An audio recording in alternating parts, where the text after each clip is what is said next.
WOOM ist einer der stärksten Kinderfahrradmarken Europas. Über 20.000 Rankings alleine in Deutschland. Aber fast 40% der Google- und KI-Sichtbarkeit ist brandgetrieben. Genau hier liegt ein internationaler Millionenhebel, der aktuell nicht genutzt wird. Ich zeige dir heute die 3 größten SEO- und Geo-Hebel bei WOOM.com. Falls wir uns noch nicht kennen, mein Name ist Sebastian Prohaska, ich bin Gründer und Geschäftsführer einer sehr erfolgreichen SEO- und Geo-Agentur namens eTapes Digital. Seit über 14 Jahren und mit 25 Leuten optimieren wir Unternehmen im kleinen und Mittelstand und haben Büros in Wien, Innsbruck und München. Also schauen wir uns WOOM.com an, ein sehr spannendes Projekt. Mit jedem, den ich rede, zumindest in Österreich, Kinderfahrräder, hat diese Marke im Kopf. Schauen wir mal uns an, was die SEO-Sichtbarkeit aktuell eben zeigt. Die SEO-Sichtbarkeit sagt, 40.000 Besucher haben wir über die Google-Suche. Der stärkste Markt ist nach Österreich eigentlich Deutschland und dann verteilt sich es auf andere Länder. WOOM ist ja in über 17 Ländern, glaube ich, aktiv, aber da hinken sie noch hinterher mit der Sichtbarkeit. So wirkt es zumindest natürlich.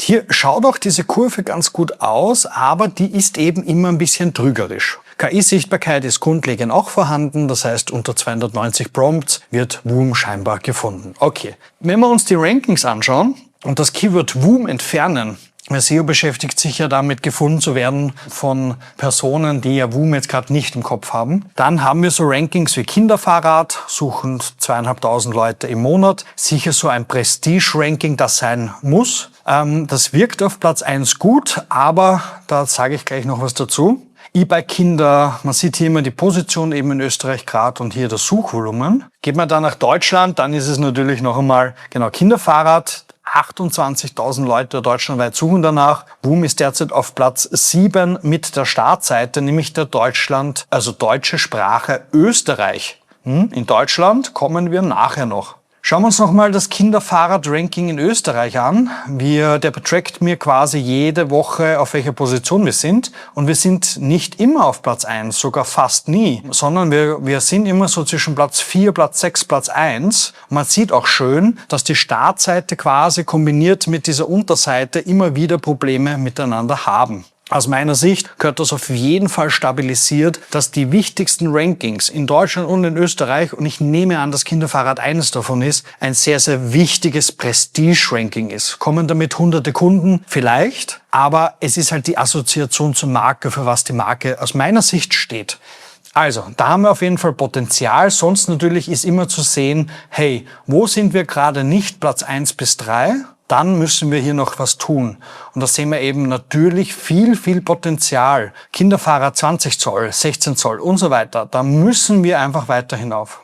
So, das Zweite, was ich eben angeschaut habe, ist Kinderfahrrad in Deutschland. Man sieht es da jetzt ein bisschen zu klein, aber ich lese es euch vor. Nämlich, in Deutschland sind wir zum Zeitpunkt der Messung Platz 5 mit der österreichischen Startseite. Und hier ist es ein Signal und auch technisch gesehen einer der größten Hebel. Das nennt sich hreflang-Tag. Das ist im SEO sehr, sehr wichtig, damit Google weiß, hey, dieser Teil der Website ist nur für Deutschland, dieser Teil ist nur für Italien und dieser Teil ist nur für die Schweiz. Oder Österreich eben in dem Fall. Und das funktioniert nicht gut. Auch wenn ich so technische SEO-Tools anwerfe, wir haben vor allem im Bereich der hreflang-Tags mehrere Probleme, ungültige Links, Multiple-Einträge, die nicht richtig stimmen. Also hier ist auf jeden Fall was zu tun und ein leichter Hebel ja in Wahrheit. Setzt man das technisch einmal auf oder korrigiert es, dann hat man natürlich einen idealerweise besseren Boost, weil jemand, der in Deutschland sucht, möchte ich vielleicht ja gar nicht auf der österreichischen Variante meines Online-Shops. Vielleicht habe ich ja andere Angebote, andere Aktionen, was auch immer. Das gehört auf jeden Fall korrigiert. Ich finde, den Mitbewerb tatsächlich aus Backlink-Sicht ist schon stark, aber nicht unendlich stark. In Österreich ist es noch viel weniger. Ich schätze, man muss da einfach konsequent Backlinks aufbauen. Das machen manche Unternehmen einfach gar nicht und haben das gar nicht am Schirm. Wichtige Keywords, wichtige Seiten können mit Backlink versorgt. Eine vernünftige Agentur mit einer guten Strategie, so wie wir das natürlich auch machen, kann das umsetzen. hreflang-Problem haben wir schon besprochen. Das ist ein sehr technisches Thema. Da können wir, wie jede andere vernünftige Agentur, natürlich gerne unterstützen. Würde ich auch mir auf jeden Fall anschauen, das Thema zu beheben. Aber schauen wir uns grundlegend den technischen Zustand an. Technisch gesehen haben wir ganz viele Fehler, nämlich 5 und 4x. Das heißt, das ist der HTTP-Statuscode, klingt super kompliziert. 5 heißt, ich klicke wo drauf und der Server sagt Fehler. Oder ich klicke wo drauf und das sind die 4x und der Server reagiert zwar, aber sagt, ich habe keine Seite. Und da haben wir sehr viele Seiten, die über XML-Sitemaps generiert werden. Also hunderte Links, die quasi ins Leere laufen oder Fehler haben, zumindest zum Zeitpunkt der Messung. Achtung, das ist ja kein vollständiger Audit, den wir hier machen, sondern wir haben uns 1-2 Stunden vorbereitet. In dem Fall, glaube ich, waren es 2 Stunden in Summe sogar. Und ein Audit dauert mehrere Stunden. Da sehen wir uns alles im Detail an. Das ist quasi nur so ein Sneak Peek, was wir dann sehen und wo halt die größten Hebel entdecken wir meist auch relativ schnell. Auf jeden Fall, eine Website sollte immer sauber sein im Bereich einmal im Jahr checken, wie viele Links habe ich quasi mit 404 oder mit einem 5er HTTP-Statuscode. Dann, wir haben sehr oft bei den Produktseiten, ich nehme an, das passiert dann irgendwann, so Buttons, die heißen Zeig mir mehr. Und interne Links ist für SEO wahnsinnig wichtig und mit diesem Zeig mir mehr, dieser Ankertext ist nicht sprechend. Das heißt, Google kann aufgrund des Ankertexts nicht herausfinden oder andere Suchmaschinen, ob quasi was dahinter steht. Das heißt, Buttons auf jeden Fall ordentlich, wie zum Beispiel Woom, Wow, Kinderfahrrad, mehr erfahren. Ist jetzt sehr sperrig, muss man sich was überlegen.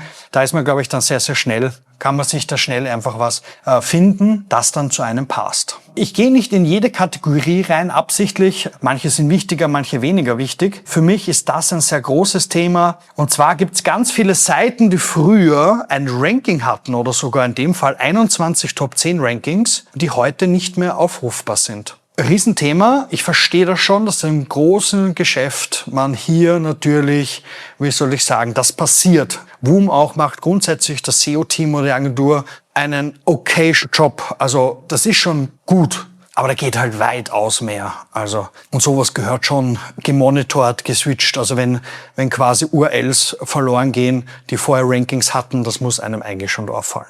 Ja, die Robots.txt, außer dass hier ein S fehlt, ist, ich würde sagen, künstlerisch begabt. Ich habe auch zweimal schauen müssen, ob dann jetzt nicht die Startseite blockiert wird oder eben ein DE-Verzeichnis. War dann nicht der Fall. Trotzdem ist das Verzeichnis auf NoIndex. Es ist sehr komisch. Also Robots.txt beziehungsweise mir wird immer wieder ausgegeben, dass diese Hauptseiten manchmal nicht gut erreichbar sind oder da schlummert irgendwas, sagt man zumindest mein SEO-Gefühl. Schauen wir uns aber mal an, was sich in der KI-Welt denn so tut.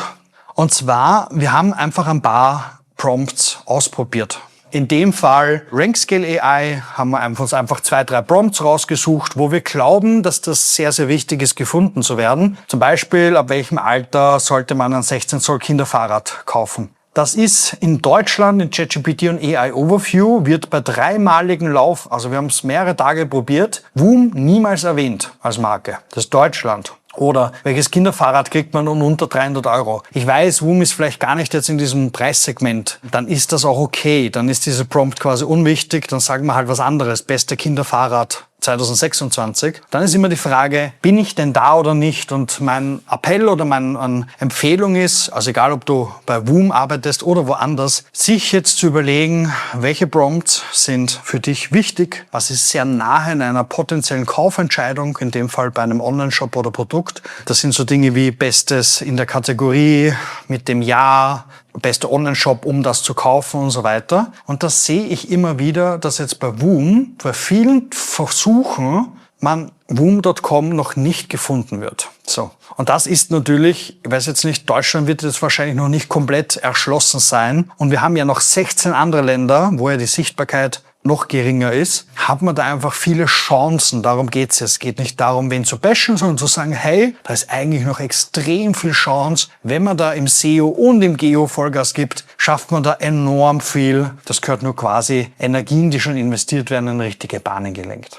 Ja, Lieblingsthema, und hier gehe ich auch wieder nur auf 2-3 Strukturen ein. Breadcrumbs, ein sehr wichtiges Thema bei Shops. Es hilft so ein bisschen interne Links und Strukturen Google zu verstehen oder genau mitzugeben. Interne Links, Ankertexte, das spielt ganz viel mit. Und da ist auch sozusagen, da gibt's ein bisschen unstrukturiertere Breadcrumbs bei Zollgrößen und Co. Da hat man einfach Chance, noch einmal mehr Struktur zu schaffen. Natürlich ein sehr technisches Thema.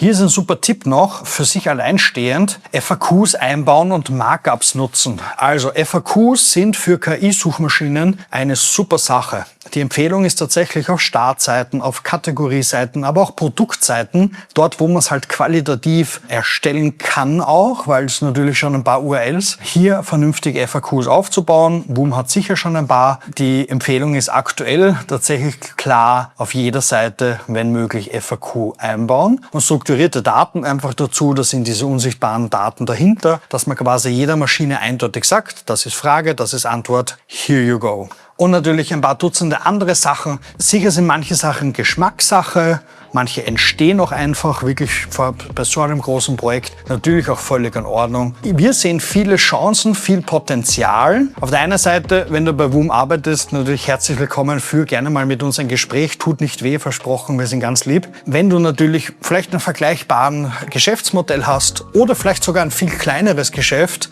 auch große machen Fehler. Wir haben nicht das Thema David gegen Goliath. Man hat immer ganz gute Chancen, Rankings zu holen. Vielleicht in einem Subthema, in einem sehr spezialisierten Thema, weil natürlich Großes fokussieren und kleinere Shops haben die Möglichkeit, vielleicht auch kleinere Keyword-Ziele und Prompts oder Regionen zu fokussieren. Ich hoffe, dieses Video hat dir gefallen. Wir analysieren ja jetzt laufend solche größere, tolle Unternehmen, tolle Brands und schauen uns an, wie gut machen die überhaupt SEO. Vielen lieben Dank fürs Zuschauen und bis bald im nächsten Video.